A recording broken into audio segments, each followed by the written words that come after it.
Hi guys, so today we're just going to have a look at LSD Dream Emulator, and it has all this stuff, but I'm going to skip that. I may put that in a different video. So I'm just going to hit start there. So I'm just going to pause it when it starts, just in order to explain it a little bit. So the game is called LSD Dream Emulator, and it's a Japanese game from 1997 made for the PlayStation. It has quite a cult following for various reasons. One, it's very trippy. Two, it's not extremely sort of well known. I mean, I'm a fan of the PlayStation. I still have my original PlayStation and I hadn't heard of it at all. I only heard about it through number 3 reason why it's so popular, which is creepypasta. So creepypasta is basically creepy stories, most of them set within our modern age, so sort of associated with video games, TV programs, laptops, etc, etc. So the particular creepypasta associated with this is a total sort of urban legend, just like SpongeBob SquarePants Squidward suicide, for example. Just because the program exists doesn't mean such and such happened. So just because LSD Dream Emulator exists doesn't mean that it has the creepypasta associated with it's true. I will put a link up on the video description in case anybody's interested in reading it, because it is what drew my attention to it, to be honest. Just as a game, it's very, very trippy. It's sort of a combination of migraine with boredom, compounded by nightmare fuel. Nightmare fuel's a little strong maybe, but it does have stuff in it that is surreal. Surreal's a good word for this. Particular. I mean, you've got to think about it. It's not a video game. It doesn't have an end goal. It doesn't have any characters. You can't win. You can't lose. All it is pretending to be a dream. So that's all you need to think. You need to think of your dreams where you walk into a room and that room becomes X, Y and Z. This is what happens here. So the way you progress throughout the screens is by process of linking. So if you walk into something, anything, even if you accidentally nudge a wall, you will be transported to somewhere else. So you have to be quite careful. If you think, I don't want to leave this area yet, you have to be careful not to just gently brush up against a wall like you could do in other games about punishment. Also, if you're on a particular area too long, the game seems to get bored of you being there and it moves you out. The way the dreams work is you don't choose when to start or end them. You can end them forcibly. You can't die in this game, but if you were to walk off the edge of a cliff, that would be the end of your dream. You'd wake up, just like you would in real life, fingers crossed, because you will know what they say about, you know, if you don't wake up once you've fallen off a cliff in a dream, you die. So apparently, so yeah, you can forcibly end a dream. If not, the dreams end in 10 minutes or less. So they're quite little brief snapshots, and they're based on days. So this is day 1, and then this dream will run for approximately 10 minutes, and then dream 2, day 2, sorry. And sometimes the game chooses for you not to have a dream. I don't speak Japanese, but from what I can tell of what happens when you go to start a new day and the text that comes up and then it starts on the next day, it probably means you don't dream that night.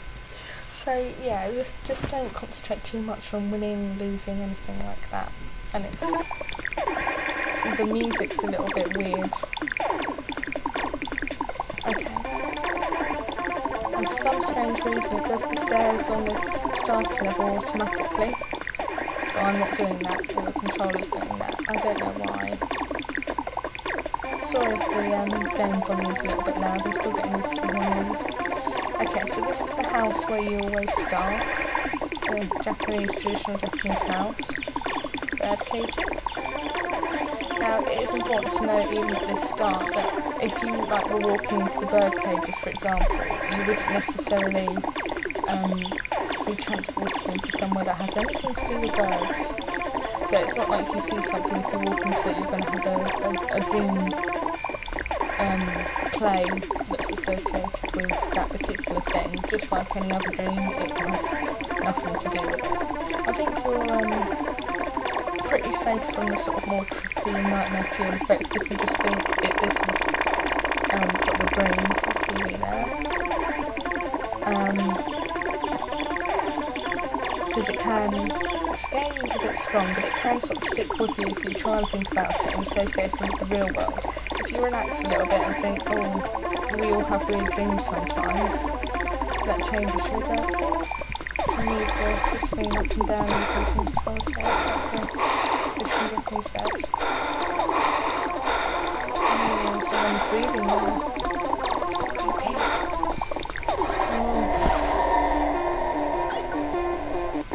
Okay, so that was the Inn Kings. Let's move to the next bit. So there's London Bridge, it's one of my favourite areas. Skyscraper, Big Ben. Now, like I was saying before, if you walk towards the Easter Island heads there, you're not necessarily going to dream about Easter Island. If I walk into Big Ben over here, I'm not going to dream about London. But wouldn't that be cool if I could make a video game like that?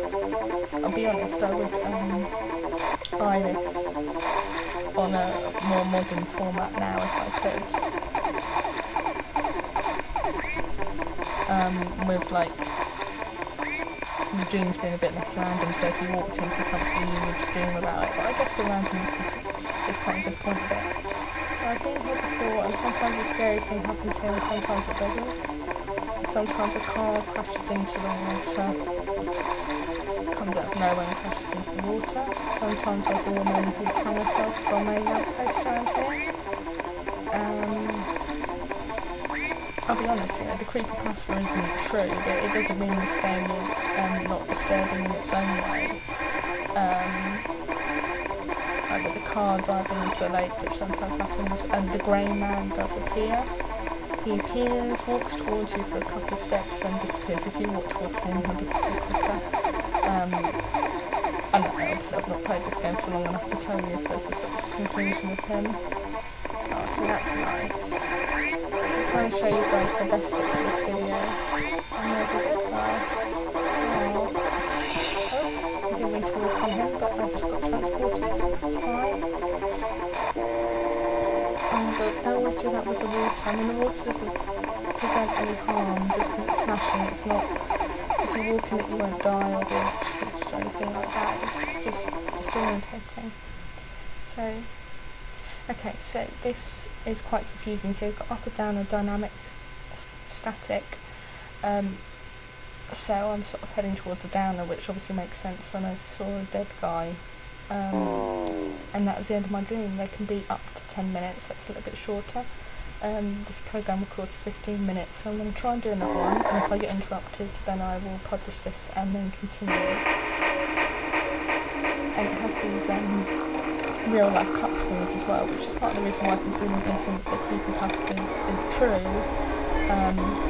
because because these were a little bit trippy in a weird way. You don't expect them, there's no explanation for why they happen, but again it's just like dreaming, so I normally skip these, but I won't skip this occasion just to show you guys, but it may be a shorter dream.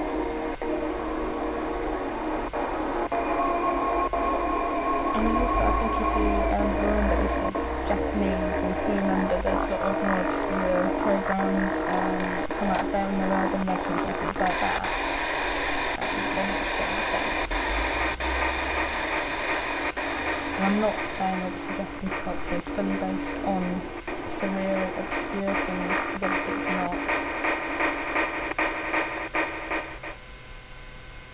But I read up on some Japanese urban legends the other day, so that was quite interesting.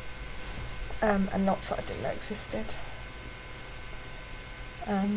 So we're back on this screen again. That was possibly the dream. So sometimes the dreams are non-playable and they're just real life sort of cut screens, which can be a mixture of boring and cool. Trippy music again, a bit like being at carnival. So we're back in the house again. Let's go upstairs and show you guys what's up there, because you always start on the same floor, but you may not always encounter the same things when going downstairs. Things change, so up here sometimes there's the sun, today there is not. You can't jump or anything, so you can't, once you're up here, you can't jump down or over or anything like that. You can look down and you can look up and you can walk into things.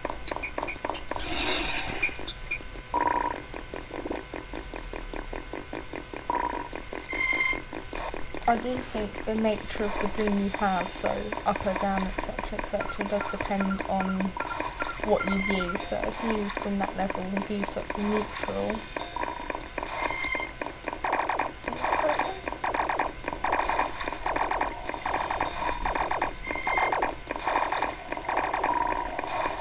yeah, as a person, yeah, the graphics, I don't know if it's the computer or just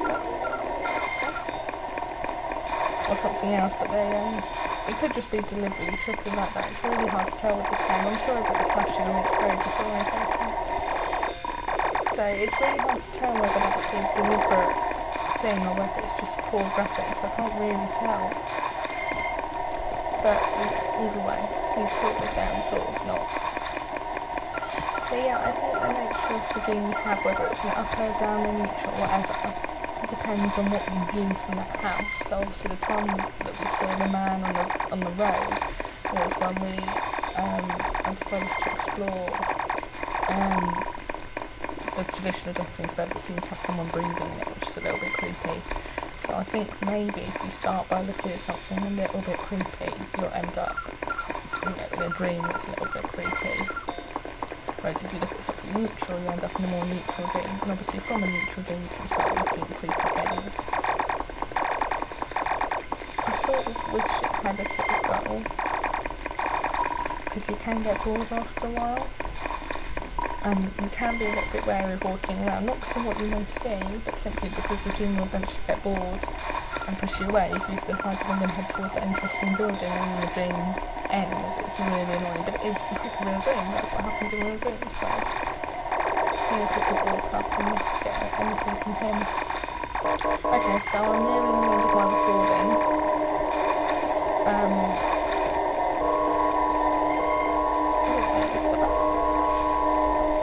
So I'm nearing the end of the recording now. It's only got a 15-minute record on it, so rather than finding something uber interesting to do, because look, this is the house actually where you start. You don't often see the outside, but that's it. So it's got 3 floors, and you start on the top floor. So you go up to the roof or go down, and you can go all the way down here as well, and then you can go through here and everything like that. But it is more interesting to the rooms in the house. It keeps evacuating me from dreams. So, as you can see from those dreams, I was quite neutral. Nothing happened that was particularly good or particularly bad, so it's kept me neutral, which is fine by me. I dread getting all the way down to the bottom of the downer. Okay, so I'm going to take that as a sign that I'm going to leave the game for now. I'm just going to publish this. I hope you've enjoyed it. I will probably keep publishing it as a recording of what I find, as well as anything else. Also, if you leave it on the menu screen enough, this will happen. Which is quite frantic and scary. So yeah, I'll probably just keep publishing these as just a record for myself about what's gone on, because just like real dreams, it's really hard to remember what you're doing in